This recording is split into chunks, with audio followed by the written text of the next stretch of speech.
All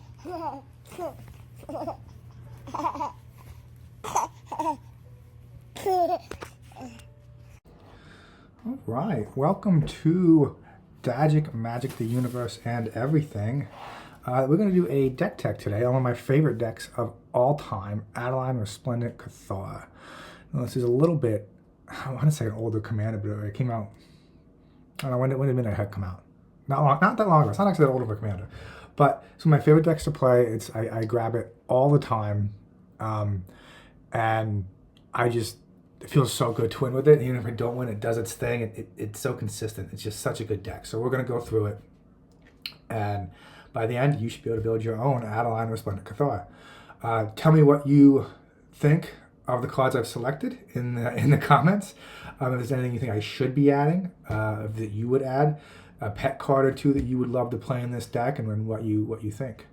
One of the things that make Adeline so much stronger than a lot of the other cards that are similar to it, the Breemazes, the Hero Blade Holds, that sort of thing, is those cards require themselves to attack to get the benefit, right? Hero Blade Hold has to be the one attacking. So you play Hero Blade Hold, you wait, you flip over, you rotate the turns, and then you can attack with Hero Blade Hold and you get the benefit. Adeline is not like that. Adeline says whenever you attack. So you just get a creature down. The moment you play Adeline, you can get the benefit out of her by attacking. It's fantastic. So the plan for this deck, we're going to go over the general plan first, right? Then we're going to go over the ramp, protection. Activating Adeline is the section, I like to call that section. We'll see what I mean by them. Finishers, the draw and card advantage that I have, because mono white, a lot of people still say mono white has a problem with card draw. I don't think it does. I think mono white has fantastic card draw now. Same with the ramp. White has access to all the ramp that colors not in green have, so they're fine there. With draw, I think it's just come up with a bunch of great cards that, if you play white the correct way, mono white the correct way, to its strengths, more what I'm saying, you'll be fine with card draw. We'll go over tutors, removal that I've selected, the rest of my lands, and then some auto adventures, just good cards that could go in the deck that I'm not playing.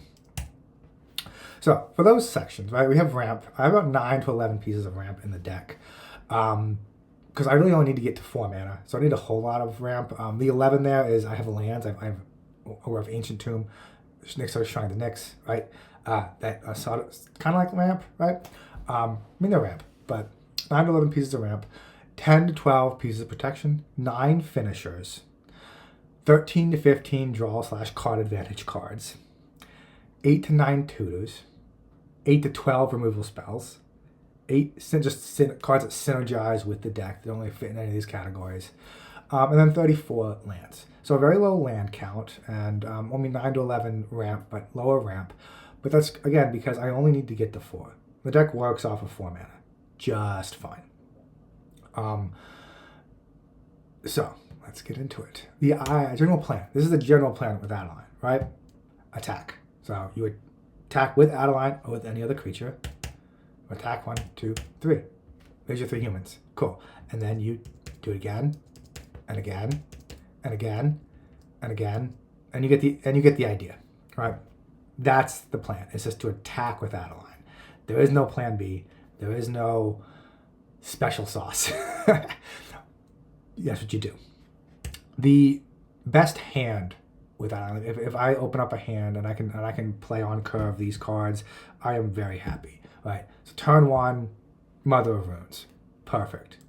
Turn 2, Athersworn Candace, or any card that allows you to activate Adeline when you play her on turn 3. Right, so that's any creature at 2, any second 1-drop, we'll go over some cards that you put out that's a ramp or a draw spell that then creates a token. But anything like that. But if Mother of Runes, Athersworn Candace, turn 2, turn 3, you're Adeline. Perfect. You can swing with Athersworn. Adeline's protected with Mother of Runes. Love it. Turn 4, one of your finishers. In this case, Golden Knight Commander. Fantastic card. Turn 4, you swing with Adeline. You get 3, 4, 4s. All of your creatures get +3/+3 at that point, right? Your Mother Runes, your Other Swan, your Adeline, any 1/1 humans that survived the last attack, your new 1/1s, they're all getting +3/+3. Adeline is a star 7 now. It's just good. That is the perfect curve on the deck. And that's without, there's no ramp. No ramp, right? That's why we don't have, 10, 15 pieces of ramp in the deck, because that's with no ramp. Now I know to say, turn 6, 7, that's when really strong decks are ending the game. Adeline's not doing that. She can sometimes with the right cards, but it's not what she does. She's going to win 8, 9, maybe. I mean, she wins by combat. There's no combos, right? You saw plan A. There's no plan B, right? That's why I have so much protection as well, because Adeline is such a target. And why I have so many finishers, because I want to get Adeline down. I want to get that finisher down and really hit my opponents hard. So ramp. What ramp do I have in the deck? I want ramp that allows me to play Adeline on turn 2 if it's there, right? So Soul Ring, Mox Opal, Lotus Petal, Mana Ball, they all allow Adeline to come out turn 2. Jeweled Lotus, Mana Crypt, they also allowed that to happen, right? But these are what we have now. I'm also running Archaeomancer's map just because I needed a replacement for one of those cards that I just mentioned. And this is a good one, especially since I'm only running 34 lands. I want to put lands into my hand. I don't want to miss my land drops. Pearl Medallion's also fantastic. And of course, Arcane Signet. Protection-wise, so these are 5 cards, I can count. 5 cards that protect Adeline, just Adeline, right? That's my goal. I want to keep Adeline alive, right? So Mother of Runes, I call him Skleeve, even though that's not how you pronounce it, that's Skleeve. And Giver of Runes, they all can tap to protect Adeline. And of course we have Swiftfoot Boots and Lightning Greaves. Back on the hand, if Lightning Greaves is your second turn spell, that's fantastic, right? Because on the third turn, you just slap it on Adeline and go to town. But that's my protection for just Adeline. Those are those 5 cards. And once we have a big board, we want to protect that board, right? So I'm running Boromir, One of the Tower, and Selfless Spirit. Both of them pretty much do the same thing. You sacrifice, make all of your creatures indestructible. And then Flawless Maneuver also, right? Just makes them all indestructible if you have your commander out, which you should with Adeline because you need to have her out. These also can just protect Adeline if they're targeting her and you really want her to live. You can sack a Selfless Spirit to make sure it's indestructible. That's fine. Boromir has that counterspell effect on it, which is nice. And of course, Teferi's Protection and Clever Concealment as well to protect from those farewells, those mass bounces. Just keeps it safe. Right? Clever Concealment is pretty much a free spell. What was the one? The Flare cycle. I thought about that for this deck. I decided against it because there's not any really one non-token card that I want to sacrifice. I want them out there. I want my creatures out there. They do stuff, right? And there's plenty of other spots, as you can see. There's 5 more. Teferi's Protection, Clever Concealment, both will protect your stuff like Flare of not Denial, the White Flare. Put in the comments. These 2 cards are in the synergistic slots that I had. Reconnaissance and Dolmen Gate. They're not removal. They're not protection. They're sort of protection, but they don't actually protect Adeline from removal spells, which is what I put protection in. But they both keep my 1/1s alive. That's what they do. They keep the 1/1s alive as I attack with them. Of course, Reconnaissance, you can remove them out of combat after they've already dealt their damage, which is really nice. So it's pseudo vigilance there. But this, if you can keep your 1/1s alive until you get that finisher, and you drop that finisher with 12 1/1s out, that is fantastic. That's game. At least for one person, right? So these cards are great to have. They're very efficient, very low to the ground. I'm happy with my 1 or 2 drops. Early game, late game, they're fine too, because then at least my opponents have bigger creatures out, more creatures, so I can then attack still safely, especially with Adeline, because I want to attack Adeline and then have her die, right? So these both also protect Adeline in that way. Here are some cards where we were going to activate Adeline with. There's stacks pieces as well, as you can kind of see. But they're all very efficient. They come down, turn 2, they do a thing, they do their thing very well, and then on turn 3, I can play Adeline, attack with them, and get the ball rolling. Ever since Dockside got banned, I was thinking about taking out Dauntless Dismantler. I mean, treasures are still a thing, I suppose. They still are out there. And having artifacts in chat is never a bad thing. But there might be a better card for it. But here you go. These are the good stacks pieces that I've kept in the deck. Grand Abolisher is just a great, not even a stacks piece, it's just protection, honestly. Just go into protection slot because it just makes sure my spells resolve. Right? And you want your finishers resolving. Because they will try to, if they're smart, if your opponents are smart, they will counter your finishers. Here's some ore cards that are really good synergistic cards. Legion's Landing and Deep Gnome Terramancer are both in the ramp section of my deck. But they also both do really well with activating Adeline. Because Legion's Landing, you pay 1, it comes in, you get that creature. Right? So turn 1, turn 2, I have a creature I can now attack with, and later on it flips into a land. So that's why it's ramp. Deep Gnome Terramancer, same thing, turn 2, that's great, he's out there. I can attack with him, activate Adeline. Maybe he'll get me a Plains. Hopefully he'll get me a Plains. God of Souls was a card I was very excited about when it got printed. I got one and slotted it right in the deck. Great at activating Adeline. Great at gaining me extra life. I don't play the other Soul Sister cards in this deck. They'd be really good. Just because it doesn't advance. Gaining the life doesn't advance my board at all. It doesn't advance my plan of killing you, my opponents. But this one still does because of the +1/+1 counters, right? You can stack these effects because it says whenever you attack, you pay 3 energy. And Adeline says whenever you attack, create those 1/1s. So you can stack them so that Adeline makes the 1/1s first. They will come in, get you the energy for Guide of Souls.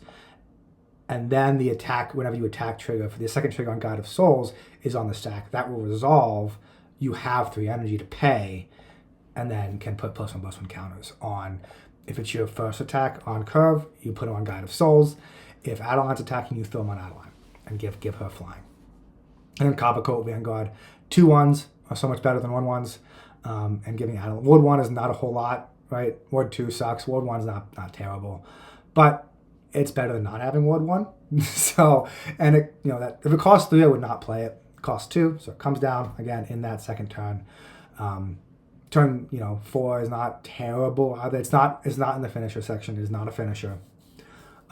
If it only did one of those things, Ward 1 or +1/+2, I probably wouldn't play it either. But it does both, so it's just a very efficient card that way.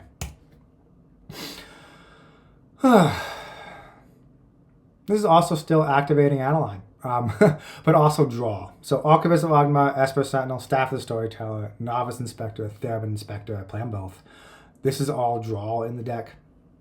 And they can all attack, right? Novice Inspector, Theremin Inspector, they don't, once they're out, they're out. It doesn't matter. They can attack, trigger Adeline.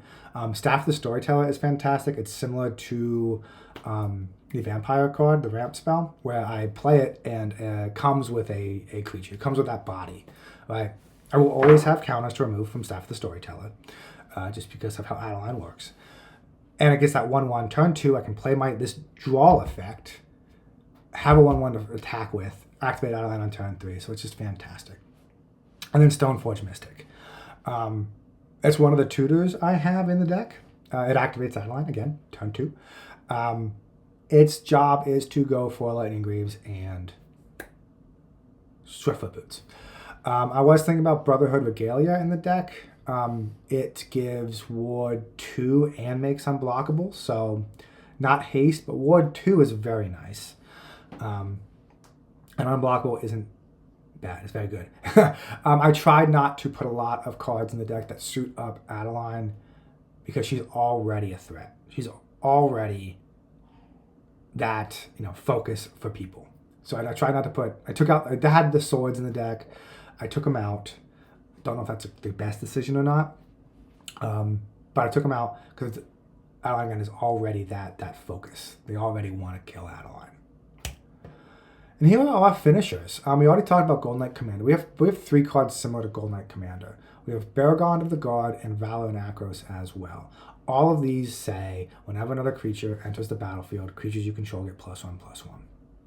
So good. I put these cards in the deck in the mindset, okay, if I have Adeline out and I have this card out and I attack with Adeline, all my creatures get +3/+3. That's fantastic. Love it. It should go without saying that you have other creatures in the deck and that you'll play these guys on turn 4, hopefully. Turn 5, you could play 2 other creatures. So all the creatures you already have out get +2/+2, then you attack, and then they get another +3/+3. So that's really nice. I did not think about that as I was building the deck, as I was putting these in. And it was just a nice little surprise. Then I have Cathar's Crusade, which does, the math gets nuts, but it wins games. So they don't remove any of these cards, like you will win the game. Skyhunter Strike Force, I hate. I hate Skyhunter Strike Force, but it's in the deck. I hate it because it doesn't trigger that first time, right? So melee is whenever this creature attacks, it gets +1/+1 turn for each opponent you attack this combat. So you attack with Adeline, you get the 3/1/1s. Those 3/1/1s get no buff because they weren't declared as attackers. And every single one of these cards beyond that gets that buff right away, which is really what you want. So you have to wait a turn. It's in the deck still because A, it's the most efficient costed one on the list here, and B, it's won me the game twice already. And for one card in this deck to win the game twice that I hate so much, like it's just that it's gotten me that one little bump, that +1/+1 that I've attacked with and done on all my creatures, and it's gotten me there. And so it remains in the deck. Divine Visitation and Eldrazi Monument, they're in there because they give flying. They create flyers. Divine Visitation does not pump any of my other creatures, which I do not like, but it makes the ones that come out flying, and that's very good. Eldrazi Monument, honestly, it does 3 things, right? It gives creatures +1/+1, flying, and indestructible. If it didn't give flying, it wouldn't be in there. A bunch of 2/2 flyers is fantastic. Making Adeline indestructible and flying is good enough on its own. I don't need the +1/+1. If it just gave +1/+1 indestructible, I probably wouldn't play it. It needs to have the flying, and it does, which is great. And you always have the creature to sacrifice. Right? You always, like, I was considering the card, thinking through, the play pattern and everything. And I was like, well, what if all my creatures get blocked and they die? I won't have a creature get sacrificed. Oh no, wait, they're indestructible. It's fine. They're gonna survive. Don't have to worry about it. So that's why these are my 1, 2, 3, 4, 5, 6, 7 finishers. There's 2 more. There they are. These serve a lot of purposes. They do a lot of things. Chroma's Will and Galadriel's Dismissal. These both can protect your board from any kind of board wipes, whether they be exile, bounce, whatever. Both of them can render your opponent's creatures unable to block. And so you win the game because you just roll on in.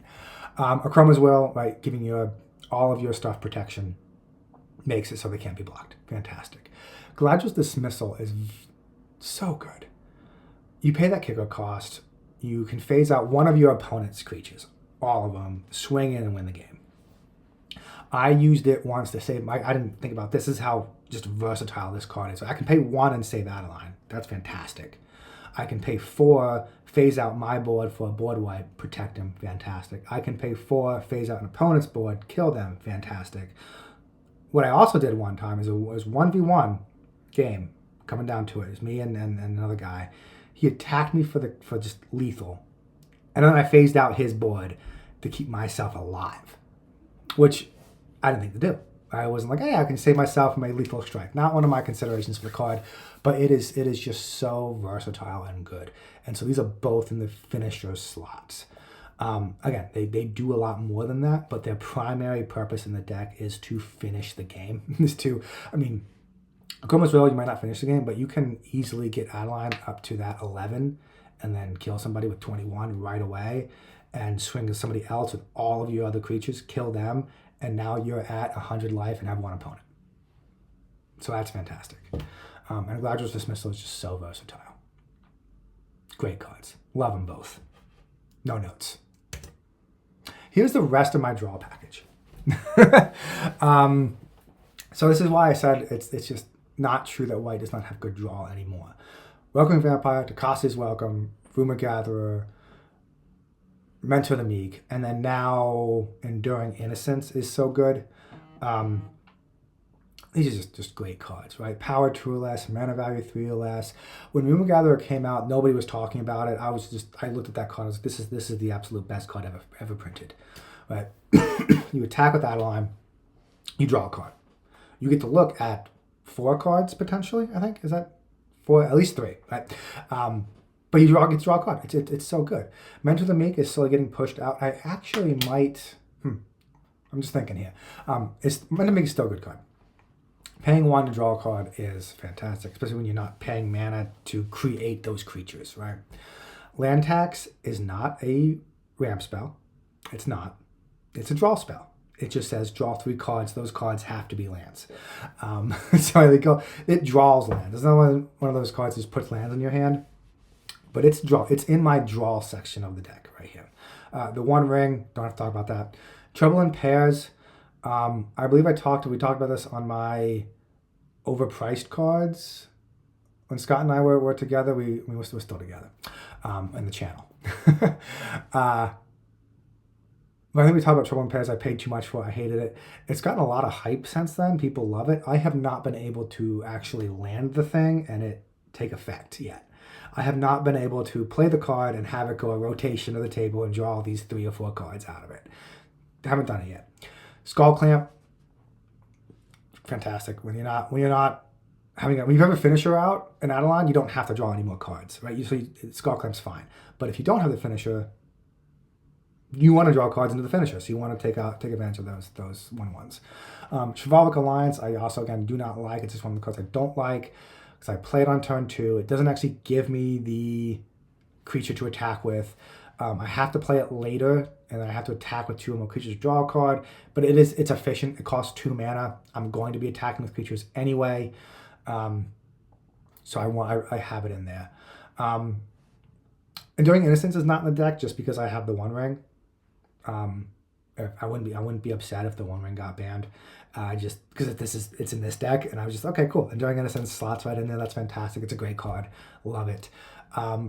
I paused earlier because I was thinking Mentor the Meek. I could slot in Enduring Innocence for this and not have to pay the mana for it, and then it just it sits there and stays around.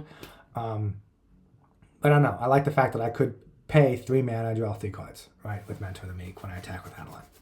So that's with any card while Adeline's out, right? So I don't know. Mentor the Meek's assured. I need the mana Enduring Innocence is assured. I get the card. I draw it no matter what. Mentor the Meek, I need to have the mana to do it. But this is my draw package currently. Not, without the other cards I've already talked about. Here are the rest of my tutors as well. We have Enlightened Tutor, as obviously, to go get all those enchantments and artifacts. Idyllic Tutor. Search for Glory is in there, because it's really good. It's a legendary card. I can also look, I have Snowlands in the deck. I can go get a land if I really wanted to. I can go get Baragon of the Guard. I can go get Eldrazi Monument. I can go get the One Ring. I can go get... There's plenty of cards I can go get with this Search for Glory. Moonblessed Cleric is also fantastic, right? Gets any of my finishers. Weathered Wayfarer goes and gets Ancient Tomb, 3-Tree City. Any of the removal spells that I have that are also in the MDFCs, which I have plenty of. Recruit of the Guard pretty much goes against any creature in the deck. And Ranger Captain Vios goes and gets any Mother effect. I can go get Ethsworn Canonist, not Ethsworn Canonist, the draw guy, the spell, the Sentinel. You know what I'm talking about, the Sentinel. I can go get the life gaining guy, and he's a silence on a creature, on a body, which is fantastic. He's just a good card. I did run the other Captain of Eos, pay 4, look for 2 cards that cost 1. I decided to take that card out in favor of Search for Glory. Just nothing. I don't want to look for a 1-drop that badly, right? And Search for Glory lets me go get better cards. So here's some removal. So I think these are the only 2 actual board wipes I have in the deck: Vanquish the Horde and Winds of Abandon. Winds of Abandon, right? It can win you the game similar to Galadriel's Dismissal, just because it gets rid of all of their creatures. You swing in, hope to God you kill 2 people, right? Because 2 opponents, because they got lots of lands now. And then Vanquish the Horde just costs 2. It's so easy to pay 2, hold priority, make your creatures indestructible. It's just an efficient board wipe. And I have Grasp of Fate in there too, because it's a 3-for-1. You play 1 spell, you get rid of 3 things. It's fantastic. My experience, a lot of people talk about this card. It's well, so and so player B doesn't want to remove it because then player A and player C will get their stuff still. We'll get the stuff back. My experience in that is that player B really wants his thing and doesn't care that A and C have lost their stuff as well. So they're going to remove it anyway. But it's still a good card. It gets rid of 3 problems. It's in the deck. Here's my other board wipe. I run my MDFCs as lands. These are lands that can also maybe do this other thing. I know a lot of people will run them as actual. They'll run their full land complement and then have these cards in there as the spell slot. Like this is the spell that can also be a land. I do it the other way. Well, this is a land, and its primary function in my deck is land. It can also be, in this case, an overcosted board wipe if I really need it. Other removal, Swords of Plowshares, Solitude, Lorn of the Third Path, which is also draw. That's fun. Cathar Commando hits that Adeline activation fantastically, has flash, or it can avoid some effects. I took out Path to Exile. I saw Solitude, and I was just like, well, it's just free. It's better than paying 1. And so which I take out? Swords of Plowshares or Path to Exile? I'd rather they gain the life than get the resource. I don't want them getting ahead of me on mana, which they're already going to do anyway. So I kept Swords to Plowshares in the deck. I also have these 3, the 2 of them are MDFCs. Again, these are land slots, but they are somewhat, it can be considered removal. Witch Enchanter is the newest. Again, 4 for that effect is way too much, but it's a land that comes into play untapped. So it's fantastic. I love it. It's in the deck. Kabir Takedown, I have lots of creatures. I'll probably be able to kill anything unless it's indestructible. And then the channel effect is always a good card. These channel lands are just, again, no notes. Fantastic. And this is the rest of my land complement. Urza's Saga, Nyxos Shrine to Nyx, Ancient Tomb, 3 Tree City. Those 4 lands can all be considered ramp. Urza's Saga, I'll sacrifice and go get one of my artifact spells. If I get Mana Vault, that's 2 more mana I'm up. If I get Soul Ring, that's 1 mana I'm up, but it's ramp in that case.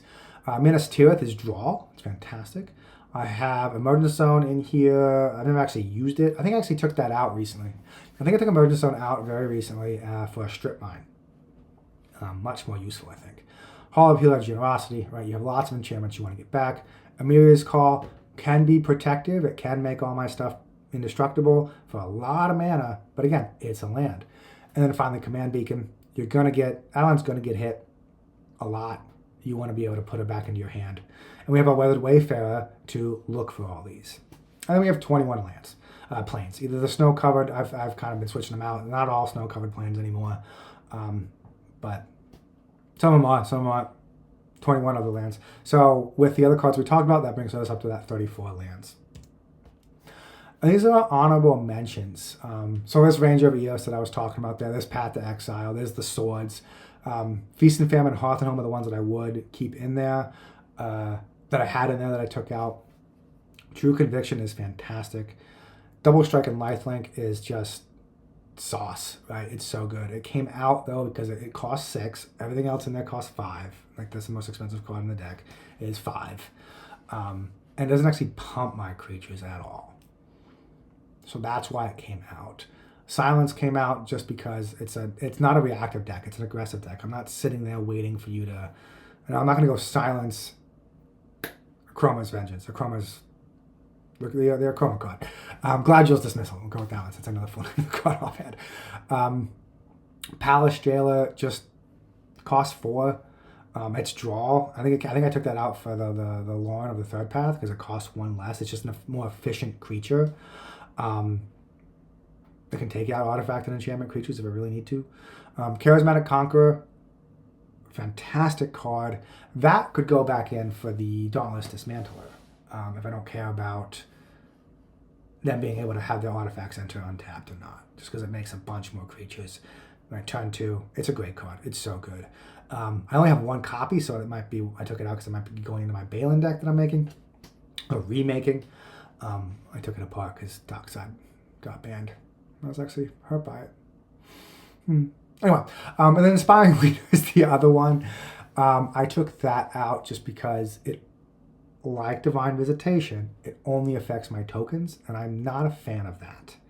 I don't like it. It only says creature tokens you control get +2/+2. I like all my creatures to get the benefit out of my pump spells. So that one came out with the cat bird thing that has melee. I forget the card's name. Sky Hunter Strike Force, the one that I hate, because it helps all of my creatures. So that's why that is a switch there. But they're fantastic cards. They could all go in the deck. Your deck would not hurt for any of them if they're not in the deck. Yeah. But that is Adeline. That is one of my favorite decks of all time to play. It's so much fun. It feels so good going to bed after an Adeline win.